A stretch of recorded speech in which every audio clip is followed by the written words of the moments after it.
Amen. Hallelujah. Sabi po sa kanta kanina, let my life resound your praise as an anthem of your grace. Amen po. Amen. Can I hear a clap of praise? Hallelujah. Hallelujah. Praise the Lord. And praise God for Sundays that we are always here. Meron tayong time, opportunity, God has given, appointed time to be with each other, to be with Him, to love Him, to embrace Him. Amen? We cannot love Him more than enough. We cannot love Him any better. But He has given Sundays for us to embrace, to love, and to share what He has given us. Amen? And praise God, grabe, praise and worship pa lang, parang, why it is so powerful? Because it is the Lord Himself. He is here embracing each one of us because He stands before you. He stands before me. He stands before us saying, I am the Lord that loves you so much. Amen? And this afternoon, we will have another close encounter with the Lord Jesus Christ. Excited po? Amen. Every day po naman, He encounters us. Okay? So, it's our third week. Ang bilis, no? Third week na agad yung October. So, papalapit na po, papalapit na yung ating Christmas. Kaya po may mga nagmamano na sa akin eh. Nang paparamdam na, manhid ang kuya. Magmano man kayo ng magmano. So, kasi po talagang nakakatuwa, no? Di ba? Yung Christmas, isa yun sa mga gifts talaga sa atin na we cherish. And even here in Middle East nga, di ba? They put Christmas trees and nobody can deny the joy of the Christmas season. And malapit na po yun. Malapit na. Sino pong gusto sumama sa akin mga roling? Si Ate Almira, pagka nakasama ko sa caroling to, malakihan ng bigay dito. Pero pagka ako lang yung kumanta, baka puro patatawarin yung... Nagsisimula pala, patatawarin po. Amen? So, today, we're gonna talk on one encounter of our Lord, which is entitled, the tassel. So I guess, alam nyo na, familiar po sa inyo yung story. But, every familiar story has a different revelation given by the Lord Jesus Christ. I'm sure He will once again show us how much He loves us this afternoon. Amen?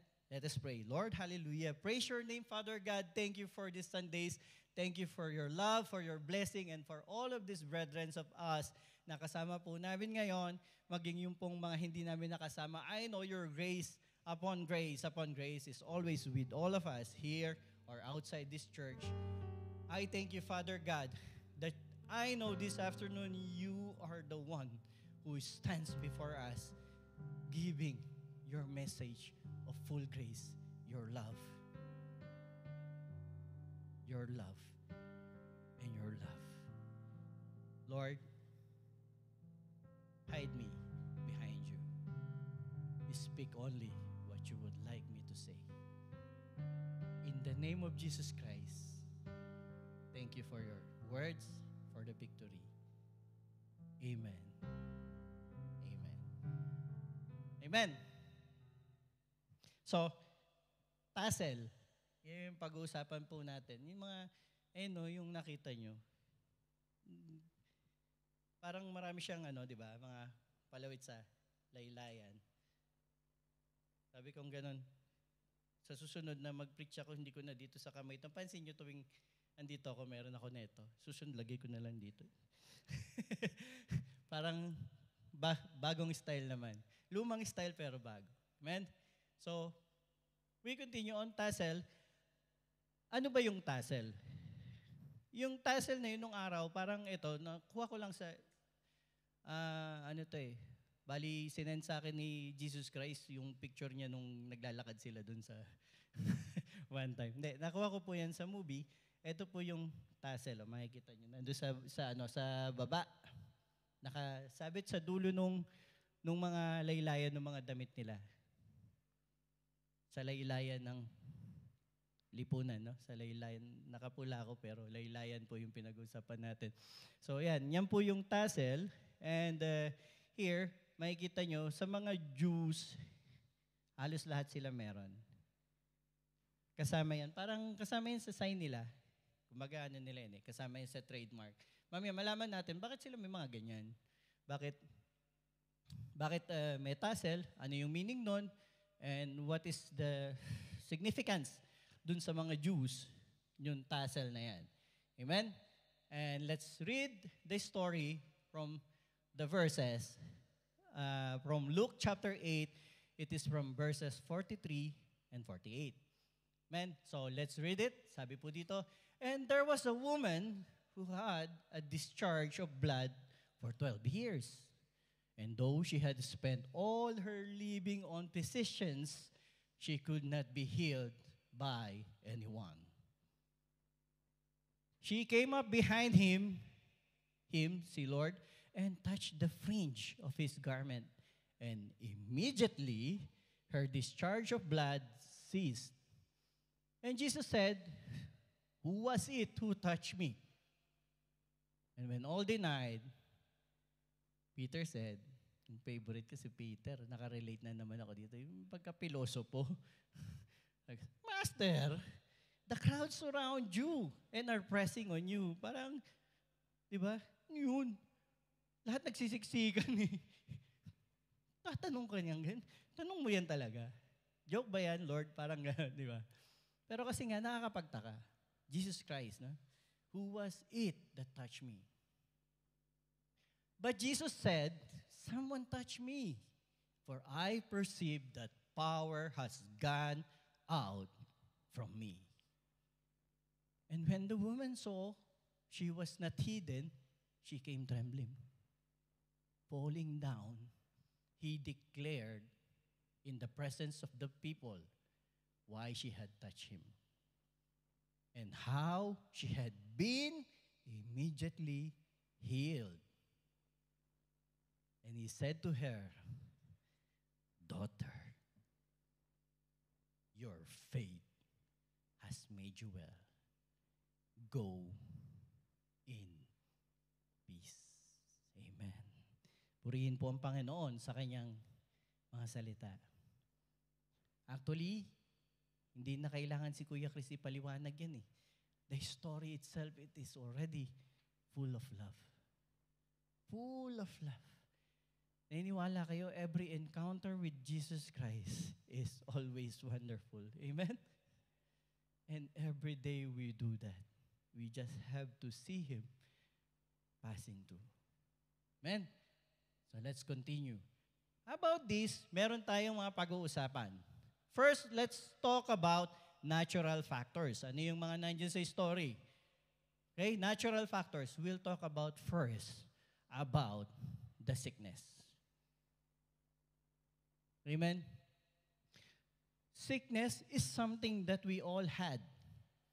We all are having, and we all are going to have. Naalala niyo yung saying na, hindi ko maalala. Paano nga yun? Kailangan ko na talaga ng 50 plus na vitamins. Ano ba yan? Ayun. Bayan. Susunod nga magagawa na ako ulit ng ano? Hindi po joke, nakalimutan pa talaga. Ano ba yun? Health is wealth. Tignan mo, kaikli-ikli. Health is wealth. Mga kapatid, taray, no? Mga kapatid, health is wealth. Totoo, di ba? Kasi yung health natin, yun yung isa sa pinaka-the best na meron tayo eh. Or hindi man tayo, alam ko lahat tayo rito, ang prayer natin, yung mga loved ones natin sa Pinas hindi nagkakasakit. Amen? Ang prayer ko nga, Lord, alam mo, ang kayamanan lang na hinihingi ko sa inyo, maging malusog, ligtas, at mahaba ang buhay ng mga loved ones ko. Nothing can pay that. Amen? And this sickness, you can see on this verse, sabi, and there was a woman who had a discharge of blood for 12 years. Ano ba yan? Ang usapan natin, ano ba? 10 years. 10 years na. Yung sa kanya, nilampasan niya yung 10 years, di ba? 12 years. And though she had, spent all her living on physicians, she could not be healed by anyone. All her living, no? Imagine yung situation na yan. Hanggang ngayon, di ba sa Pilipinas, pagka nagkasakit ka, ang hirap, no? Yung nakaraang pandemic, kaya nakakaawa yung ating mga kababayan, they have a different, sabi nga natin, OA yung reaction ng Pinas, pero it is true kasi they have a different situation from us. We are blessed, nandito tayo sa bansa na to, and medyo maganda yung yung naging pag-aalaga sa atin during the pandemic. And ngayon nga, even na kunyari mga nagkaroon tayo ng karamdaman, at least here all of us have insurance. Tagal ko rin naman nagtrabaho sa Pinas bago ako napunta rito. Wala po, bihira yung yung may insurance. Maliban nung nagtrabaho ko sa insurance mismo. Nung nasa insurance ako, meron akong health insurance. Pero limited pa rin doon, parang per claim, meron ka lang na parang 15,000, ganon, pesos. Hanggang doon lang, yung anything exceeding, ikaw pa rin yung magbabayad. But here, praise be to God, kasi okay po tayo lahat, and maganda. Pero kumbaga, kung babayaran mo lahat, ay mas mahal dito. Mas mahal dito. So, ganun yung nangyari po dito sa ating, doon sa woman, doon po sa ating character dito, naubos yung pera niya. So, what does it tells us? Sickness is a sign of poverty here. So, that is the first natural factor that the Lord Jesus Christ encountered on this story. Yung sickness ng babae, it's not about only sickness. She spent all her living on physicians, and she cannot be healed. So that is first factor that we are talking about this afternoon. Jesus came. Bookmark, di ba? Jesus came. So alam naman natin lahat yung ending, di ba? Jesus came. Second, ano ba yung mas malaking problema behind dun sa sickness ng babae? Ang sickness, okay, given yan. It is health problem, health issues, physical. And naubos yung pera niya doon, so it comes to effect as a poverty, cost of living andon. But now, ano yung mas malalim na nandoon? Ano yung mas pinaghirapan niya ng 12 years? This is the law against bleeding. Remember, Jesus Christ walked on earth under the Jewish law. That is still on Judaism and under sila nun. Kaya nga meron siyang tassel eh. The law against bleeding. Bear with me, medyo mahaba to, pero I would like to share this kasi interesting. Di ba? Interesting. Let's read it from Leviticus chapter 15, verse 19 to 30. Ano yung background? Just to see the background, di ba? Haba. Sabi dito, when a woman has a discharge, and the discharge in her body is blood, she shall be in her menstrual impurity for 7 days, and whoever touches her shall be unclean until the evening. Touch lang. Contaminated ka agad, di ba? And everything on which she lies during her menstrual impurity shall be unclean. Everything also on which she sits shall be unclean. Imagine, no? Normal naman yung menstrual cycle sa atin lahat, di ba, right? For example, today, I don't want to say this, but for example, today, one of you is having a monthly period. Hindi ka pwedeng tumabi-tabi dyan. And yung inupuan mo, kailangan linisin natin yan. And whoever touches her bed shall wash his clothes and bathe himself in water and be unclean until the evening. Sipin nyo, di ba? Yung hawak ng inupuan mo, for example, yung care group, kailangan maligo pagkatapos. Pagka Sunday pa naman, hindi naliligo yung mga ibang member natin ng care group. Joke lang po yun. Joke lang. Di ba? Sabi ngayon, until evening. So, buti na lang, hapon na tayo, konti na lang, evening na, di ba? But this is how the law implies before, no? Implements. And whoever touches anything on which he sits shall wash his clothes and bathe himself in water and be unclean until evening. Pati pala yung damit. Kailangan laban. Ito pa naman suot ko ngayon, susuot ko pa ito bukas. Pamasok. Joke lang. So, ganun. And then, continuing, sabi, whether it is the bed or anything on which he sits, when she touches it, he shall be unclean until the evening. And if any man lies with her and her menstrual impurity comes upon him, he shall be unclean 7 days, and every bed on which he lies shall be unclean. Nakita nyo, may contamination. Daig pa yung sakit na nakakadiri. Monthly period lang yun. Daig pa yung sakit na nakakadiri. If a woman has a discharge of blood for many days, not all the time of her menstrual impurity, if she has a discharge beyond the time of her impurity, all the days. Pasabihin nyo, all the days of the discharge she shall continue in uncleanness. 12 years. 12 years. Imagine kung gaano kasakit sa dibdib na ng babae na yun. As in the days of her impurity, she shall be unclean. Wala ka namang ginagawa. Hindi ka nagnakaw, hindi ka nagsinungaling. Ang tingin sa'yo, unclean. Pati magnanakaw, ang tingin sa'yo, marumi yan. Nung panahon na yon, mga magnanakaw, mga nangunguha dun sa templo, ang tingin sa'yo kasi dahil ikaw yung dinudugo, ikaw yung unclean. Unfair, di ba? Unfair ang mundo. Normal yun.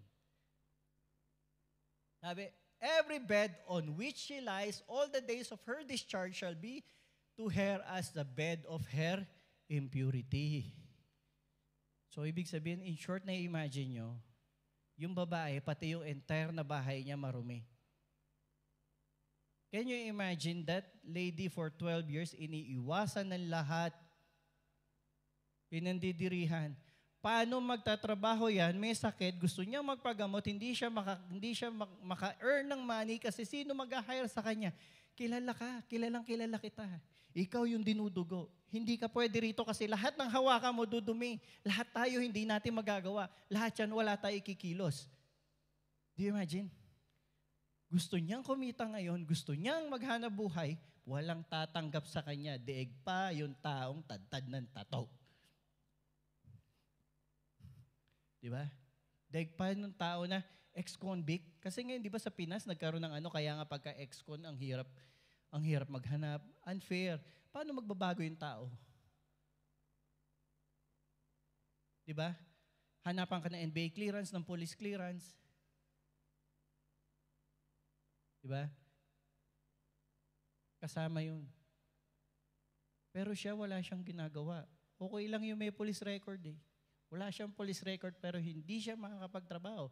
Tuloy muna natin. And whoever touches this thing shall be unclean. Di ba? And shall wash his clothes and bath himself water and be unclean in the evening. Kahit mamasukan siyang labandera, paano niya lalaban yung damit? Paano niya lilinisin siya yung naglaba? Imagine, nilaban na niya, kiniskoba na niya ng niskoba, ginamit na niya si Mr. Clean, ginamit na niya yung Tide, ginamit na niya yung Ariel, meron pang Clorox, pag binalik niya, marumi pa rin. Kasi, bakit? Hinawakan niya. I-guess nyo? Ganun kagrabe, no? But she is unclean but if she is cleansed of her discharge, she shall count for herself 7 days. Pagka gumaling, may 7 days pa. Grabe. Ang daming ang daming rule. Dinugo ka lang. I-guess nyo? And after that, she shall be clean. Only after 7 days. And on the 8th day, she shall take 2 turtle doves, 3 fresh and a partridge in a pear tree. Or 2 pigeons and bring them to the priest to the entrance of the tent of meeting. Isipin mo, kung hanggang ngayon ni-implement to, nagkaroon ka lang ng mens, pagka nagsimba ka rito, may dala kang 2 kalapati. Yung isa bibigay mo kay Pastor Cheese. Di ba? Yung isa yung offer mo. Naubos na yung kalapati. Sa buong mundo. And the priest shall use one for a sin offering and the other for a burnt offering. Saan tayo magsusunog dito? And the priest shall make atonement for her before the Lord for her unclean discharge. Unfair, di ba? Wala siyang kasalanan. Kasama sa cycle ng babae yung pagdudugo. Yung cycle niya, nagkaroon siya ng irregularity problem. 12 years. 12 years. Dahil sa sickness niya, naubos na yung kabuhayan niya ron, wala pa siyang mapasukan. Then Jesus passed by. Babalik-balik tayo doon. Jesus is there. Jesus passed by. Alam na natin yung gospel agad, di ba? Pero sige, namnamin natin, ang sarap eh. Di ba? Kaya ko po binrot sa inyo, ang haba, di ba? From 19 to 30, mas mahaba dun sa verse na pinag-aaralan natin ngayon. Ganyang ka-detail yung pinagdaanan ng babae. Every day. Imagine siguro nagpatalon-talon siya ng taon na ubos na lahat yung taon na nakakakilala sa kanya. Kasi malalaman at malalaman nun eh. Na she is in discharge. Madaling makita nun. Wala pang with wings nun eh. Hindi maitago. Kasi siyempre kailangan niya laban lahat ng ginagamit niya rin. Hindi maitatago. And it brought her shame. Kaya ko po ito ina-emphasize. Lahat nung, para ma-emphasize kung ano yung tinanggal ni Lord dito. Shame, uncleanness, because of what? Because of this. Yung law na to, hindi yan masama. Pinasama lang ng pinasama ng mga tao na nag-i-interpret. Kaya nagkaganon. Kawawa yung babae, di ba? So, second natural factor is the law of blood. The encounter of natural dun sa babae. Una, sickness. Second encounter, yung law. And how the people treated her. Jesus Christ passed by. Amen? Let's give a clap of Rinkel. Just a simple word, Jesus Christ is there. Every time when Jesus Christ is there, everything is wonderful, mga kapatid. Even if He says nothing, even He just passed by, that part of your life will be wonderful. Amen? Praise be to God. Let's continue. Third, the crowd. Sabi dito, and Jesus said, "Who was it to touch me?" When all denied it, Peter said, "Master, the crowds surround you and are pressing in you." The crowds what? Ang representation dito ng crowd, yung hirap. Yung hirap ng entry. Yung hirap ng pagpasok. Na-encounter ng babae yung hirap. To press on, to go to the Lord Jesus Christ para maabot niya. May mga nakita kong movies neto na ang hirap. Kasi noon talaga, si Jesus Christ pinakakaguluhan ng tao kahit saan siya pumunta. Kasi nga, all the people wants to be healed. Everybody wants to see Him. Yung iba naman, usi. Kasi sabi nila, andyan yung rabbi. Yung rabbi na maraming miracles, ganun. Yung ba usi-usi lang? Mas marami yung usi actually. And nahirap mag-press down kasi yung usi talaga, nakaharang lahat yun eh. Imagine yung pinagdaanan ng babae. All of us, in our lives, meron tayo mga pinagdadaanan. Sa work, for example, ginalingan mo na't lahat. Tapos ang na-promote iba. Or ginalingan mo ng todo. Nakakita ng manager mo, ang galing nito. Dinagdagan yung trabaho mo. Yung sahod hindi. But at least nakita niya, di ba? Okay pa rin ako ron kasi nakita niya na magaling ka. Pero yung ginalingan mo na, ikaw pa yung natanggal, masakit, di ba? But don't worry. Jesus will pass by.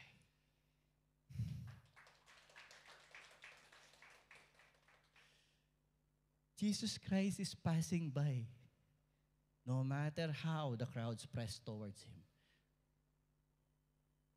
Even the Lord Jesus Christ, the ever-knowing Son of God, knows that time I'm passing here, I'm just waiting for this moment. He passed there to encounter significantly this woman. He passed there that the story of this woman will be significant, that up to this time, 2,000 plus years, we are talking about that woman. Nakalagay dyan, woman, walang pangalan. Put your name on that. Pwede rin Joel yan, ha? Pwede ding Willie. Woman nga lang. Pero joke lang. It's the same. So the crowds or any circumstances or any difficulties will not stop Jesus Christ passing on your situation. Amen? The distress. May distress din dun. Well, from sickness to bleeding pa lang, distress na eh. Tapos yung crowd, distress na ulit. Kaya pagka nagpo-post kayo sa Facebook, careful ah. Kasi pagka nagkamali kayo ng spelling, dapat de-stressing, D-E. Pagka pinost nyo, distressing, abay, nagpapagod ka lalo. Di ba? Distress. Napaka-distressful nun. Sabi dito, yan, di ba? When the woman saw that, she was not hidden, she came trembling. Mga kapatid, there are times in our lives that we become distressed. Why? Alam mo kung ano malakas maka-distress? The law itself. The law and judgment. Kaya siya distressed, kaya siya nagtetremble dyan kasi nakita ng lahat ngayon. Ito yung dinudugo. Hinawakan si Rabbi, hinawakan si Master. Ngayon madumi na yan. Paano magpapagaling yan? Siya yung malinis na kasi humawak siya kay Lord. It will never reverse. Anything you do, anything, when Jesus passes, Jesus wins. Grace wins.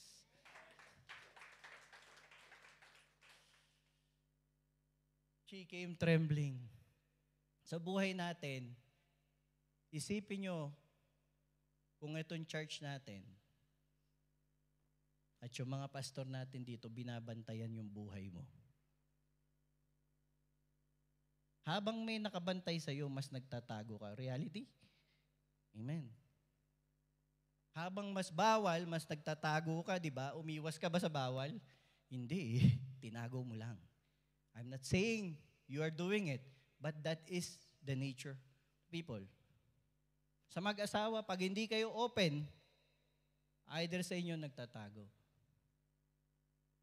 It happens. Sa anak. Pag masyado kang mahigpit sa anak mo, bawat gawin, mahigpit ka. There are times pag nag-teenager yan, may tinatago na sa'yo. Wala po akong pinatatamaan dito, ha? I'm saying just it's a reality. Ganun po yun. Kanina nga nabanggit ko. Kasi dati, nung araw, kapag na-late ako ng uwi, ginagawa na nanay ko, nilalak lahat.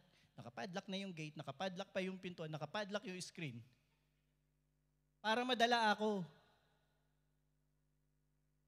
Over the bakod ako sa basketball court, doon ako natulog. Sabi kasi nila, kapag si Efren bata, sabi niya, kaya siya gumaling, doon siya natutulog sa bilyaran. So ginaya ko. Doon ako sa basketball court natulog. Alam niyo nangyari? Hindi ako gumaling mag-basketball, pero gumaling ako uminom.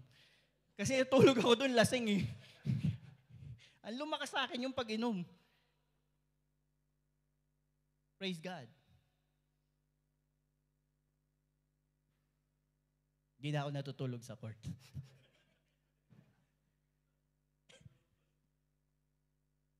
Walang court dito eh. Pag natulog ako, damputin ako ng polis.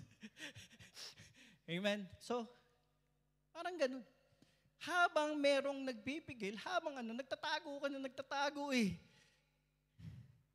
But if grace, yun yung power ng grace. Alam mo ba siya nagkaroon ng lakas na loob humawa kay Jesus Christ? Meron na siyang feeling that the Lord, the Holy of Holy, the Rabbi, the Son of God, is ready to accept her. Kaya tayo nag-church because we know that we fail. Hindi dahil holy tayo rito. All of us fail. Kuya Chris fails many times in a day. And I know everybody, even all our leaders, all of us, because only Jesus never fails. Stress, distress. He is distressed. She is distressed. Mamaya babalikan natin how Jesus reversed that distress. Amen? So that is the natural encounter. Now, we go on the Jesus factor. Amen? Are you ready to start the message? Jesus factor, ito yung laging, ito yung laging kilite. Sabi ko nga, 50 years old, 50 plus na ako. Next month, I'll be 51. Akala ko wala na akong kilig. Hindi pala babae ang magpapakilig sa akin. Lalaki. Si Lord. Every time, alam mo, kaya ako masaya pagka ina-assign ako na magpipreacher. Kasi I know may kilig na naman ako makikita while I study. Alam niyo yung sinasabi ko sa inyo, bago tumama sa inyo yan, ako na po muna yung tinamaan niya. Ngayon, kung masakit naman, ako rin yung unang-unang nagiba na.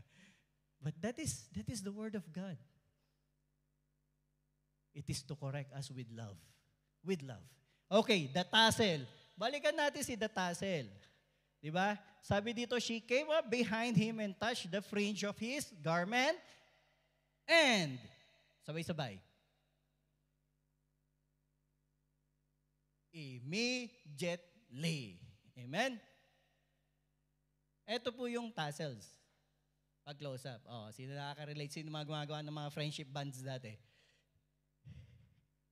Ako lang din umabot sa friendship band. Naman. Dati yung yun, di ba? Isa-isa. Kasi pag ihirapan mong gawin, tsaka may bibigay dun sa friendship mo na hanggang ngayon magkaaway pa rin kayo, no? Nag-end up ng away. Friendship band.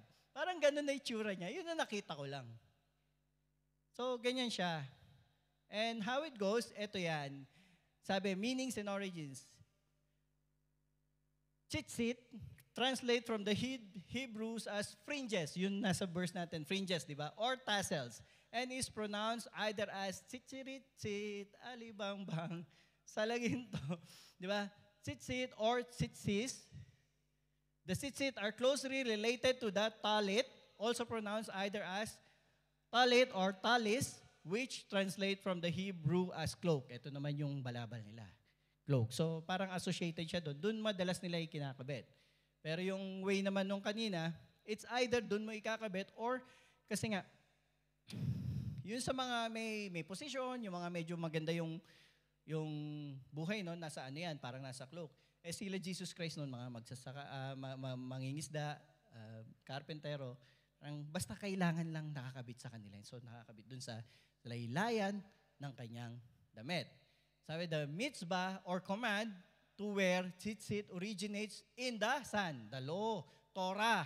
The Hebrew Bibles in Numbers 15 Verses 30 to 39. Speak to the children of Israel and say to them, they shall make for themselves fringes on the corners of their garments. Yun, sa corner, sa dulo, di ba? And this shall be seat for you, and when you see it, you will remember all the commandments of God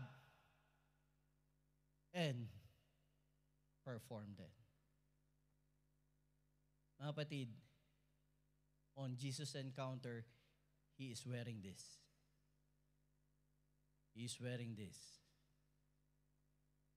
Na nasa kanyang laylayan, yung batas ng Diyos. Ba't nakakabit sa kanya? Take note. Nakakabit sa kanya. Ang mismong hinawakan, ang ironic, di ba? Ang mismong hinawakan ng babae na matagal nang ina-judge nung batas, yung symbol nung batas kay Lord Jesus.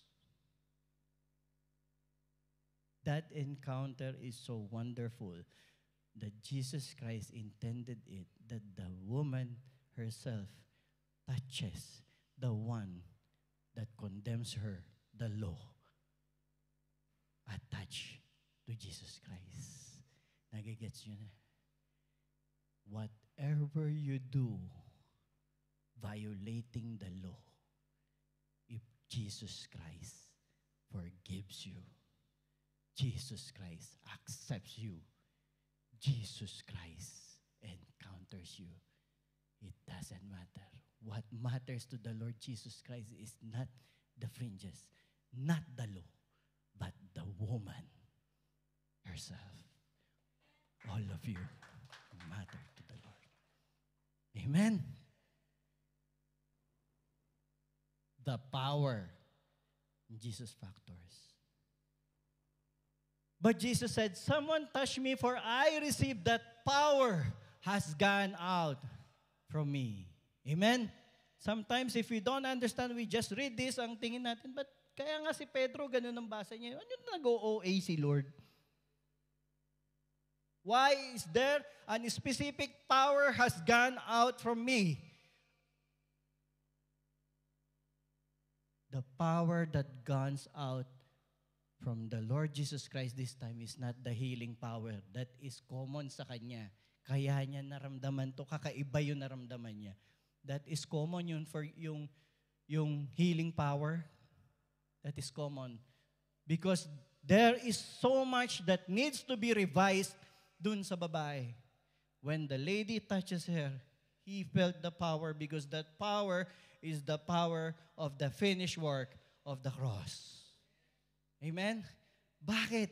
Yung power na yun is automatically removes the woman sa kanyang kahirapan, removes the woman sa kanyang condemnation, removes the woman sa kanyang sickness, removes the woman sa kanyang curse of having a 12 years na discharge, removes the woman dun sa hindi sa pagtaboy, pag-outcast sa kanya ng buong community because of her sickness. That power has gone out from him out of time, not after the cross, but during that time, the power already that Jesus Christ brought to earth to all of us, he felt it moved because the woman already have received it. Amen. Kaya siya nag-react, power has gone out from me. Healing is nothing kay Lord. It's only a part. This one, nakuha, parang napil niya, yung package na dala ko para sa inyo. May naka-avail na. That is the power of the Lord Jesus Christ that He has given you and all of us. All of your shame, kahihiyan yan, condemnation, sin, suffering, sickness, poverty, lahat na karga nyo. The power of Christ just at the fringe sa laylayan is available for each and every one of us. Paano pa yung buhay na niya yung binigay niya?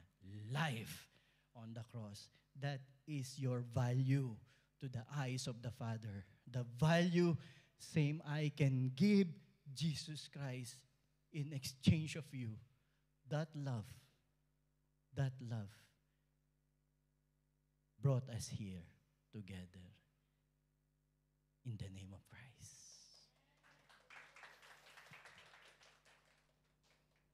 The healing.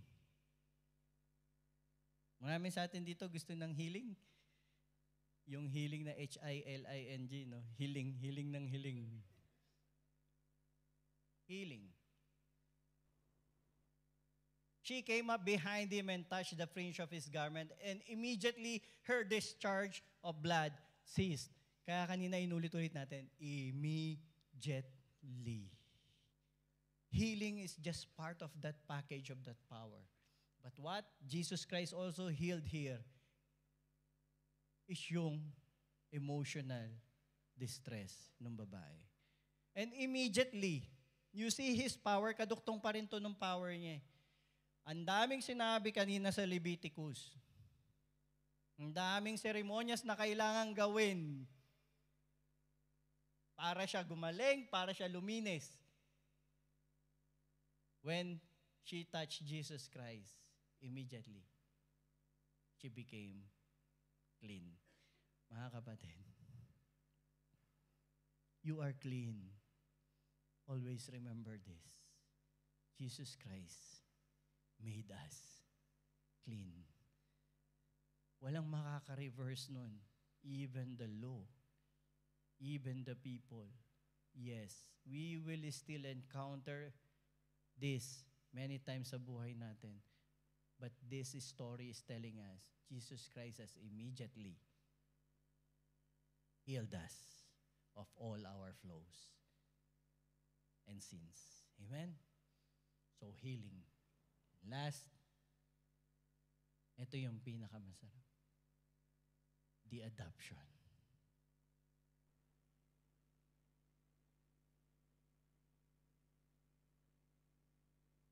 Adoption.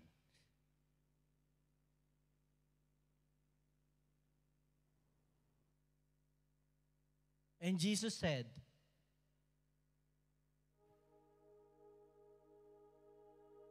who was it that touched me? And all denied it. Peter said, Master, the crowd surround you and you are are pressing on you. Can you imagine this scene? Jesus Christ, the all-knowing God, Son of God. He said, who? Wala bang alam si Lord? Who? Kaya si Peter, namimiloso po si Peter eh. Alam naman natin si Peter. But he makes everything happy, di ba? Masaya pa rin eh. Ganyan tao yung mga gusto ni Lord. Kaya dito si Kuya Chris eh. Gusto niya yung mga pilosopo. Ganyan yung mga taong lalo niyang minamahal. Wala siyang judgment. Di ba? But here, why he mentioned who? Sino? Sino? Because gusto niya makita ng lahat, ma-identify ng lahat, yung tao na hindi na nag-i-exist. Yung tao na tinapon ng lipuran. Yung tao na tinalikuran ng lahat. Yung taong pinagkaitan nila ng kahit anong karapatan because of her situation, Jesus Christ uplifts her. Sino? So that everybody will see, she is.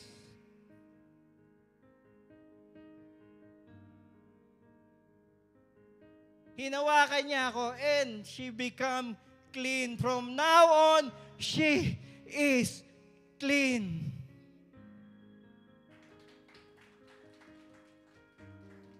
Alam niyo rin kung bakit yung dulo lang ng laylayan na hinawakan niya. Kasi alam niya nga marumi siya. If she touched Jesus Christ, dudumi si Lord. No.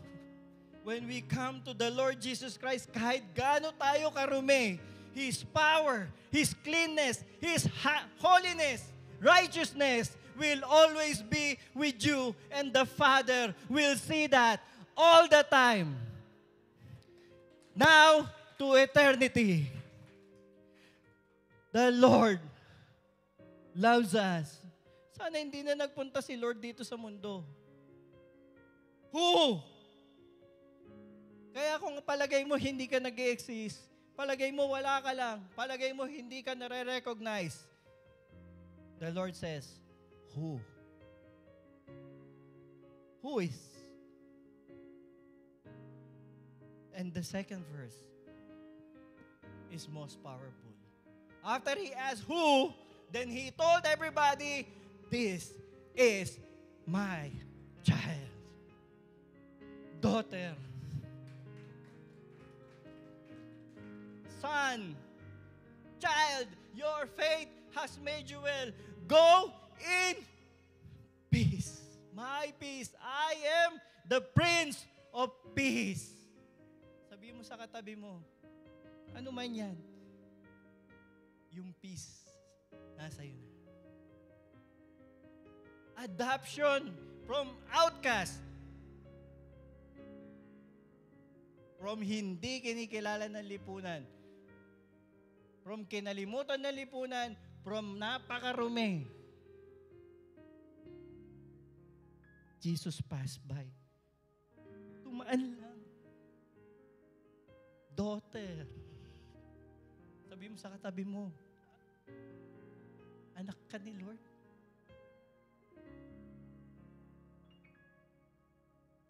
Dapat hindi na, di ba? Kung sa istorya at sa mata ng tao, that time, outcast nga siya. Dapat hindi na. Because of Jesus Christ, all of us has given the right to become children of God and heir of His kingdom.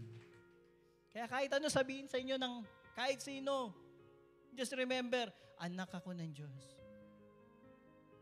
Kahit sabihin pa nila, wala kang kwenta, wala kang silbi, hindi ka magaling, anak pa rin ako ng Diyos. Because of Jesus Christ. Adoption. Di ba dapat?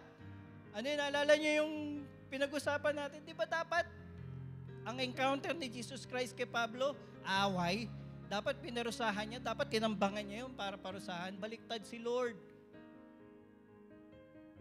Yung kaaway niya, tayo, minahal niya at ginawa niyang anak. Meron ka bang kaaway, gusto mo pang ampunin? Di ba gusto mo lasunin? Di ba? But the Lord, daughter. Sarap pakinggan yan, daughter. Kung nahihirapan ka palagi ngayon, meron ka iniisip, minsan, bugbog ka ng problema, akala mo nakatalikod lahat. Just remember this, paalingaw-ngawin mo sa tenga mo. Si Jesus nasa harap mo, ang tawag sa'yo, daughter. Pag lalaki, iho, anak. Son. You are all children of God. Let's recap. Natural factors to Jesus factors. Una, sickness. Poverty, kasama dyan. Then comes Lord Jesus, the tassel. Dulo lang. Dulo lang. The law. Tassel represents the law, di ba, sa kanila. I have conquered the law. I have covered the law for you. Hindi mo kayang sundin yung law, but I did for you. Abide in me. Amen? The law against bleeding. Ang katapat niyan, yung power niya. Any power na binigay sa mundo, the power of grace, the power of the Lord, the power of Jesus Christ remains above anything. And His name rises above all. The power. That same power that releases this woman is the same power that each one of us is having today. Amen? The crowd. the healing. Kung merong obstacles, merong healing. When you are encountering obstacles, just remember, you are pressing towards Jesus Christ. And He is there just expecting you, not the crowd, but you yourself. He will give whatever healing. Kahit Tagalogin na natin yung healing mo, ibibigay niya. He's just waiting. Press on. Press on the crowd. Forget about all circumstances, all situation. Focus on Jesus Christ. Because He remains focused on you. Iniintay ka talaga niya, kaya siya nandun. Kaya siya dumaan. Last, the distress, anuman gawin ng mundo sa atin, anuman na makita natin, we remember only one thing. I remain the child of God. Kaya tayo nandito, mga kapatid, it is not because of anything, but only one. Because Jesus Christ made us a child of God. Amen. Bonus lang na pabaon, Jesus redeemed us from the law. It reminds us, we are never under the law. Hindi naman din tayo Hudyo. But we are under His grace. Full grace. All the time. Jesus lifts us above from the crowd. That's why He asked, who to identify? To identify you above all. Remember that. Even nobody hears now, also you remember Jesus asked, who? Who are you sa mata ng Panginoon? It will remain standing all the time. Jesus heals us from shame. Kalimutan nyo na rin. Kagaya ng babae, automatic. Jesus freed her from any shame na binigay sa kanya nung kalagayan niya. Whatever it is, our past, kalimutan na natin. Minsan, meron tayong mga past na hindi natin makalimutan. Sabi ni Lord, I will remember your sin no more. So forgive yourself because I have forgiven you. Amen. Jesus shifts His direction for your needs. Di ba? Pagkahawak sa Kanya, may humarap siya bigla. Hinahanap niya. He is always for us.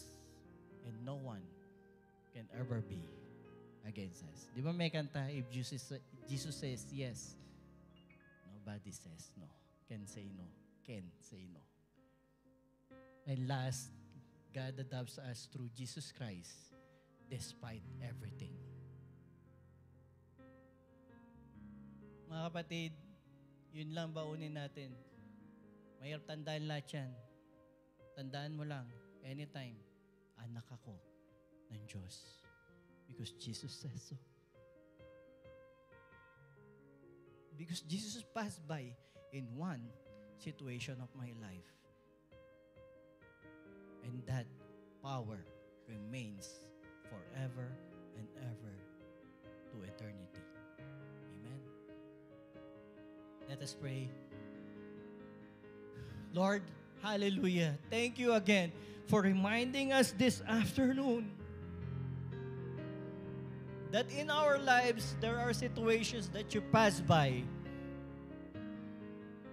And when you pass by, you intend that time for us. You encountered us, and you have given us your power. And we know that power is because of the love that you have given us. Your agape, your unconditional love. Father, teach us from this lesson this afternoon that we remain firm to your love. And that love will root from us loving one another, loving even the most outcast in our community, in our lives, in this world, because you love all of us. Lord, Thank you for all the healing. Thank you for the redemption. Thank you for restoration against all the negativity of this world. Thank you for making us sons and daughter of God. In Jesus' name, grace upon grace be all of you. Amen.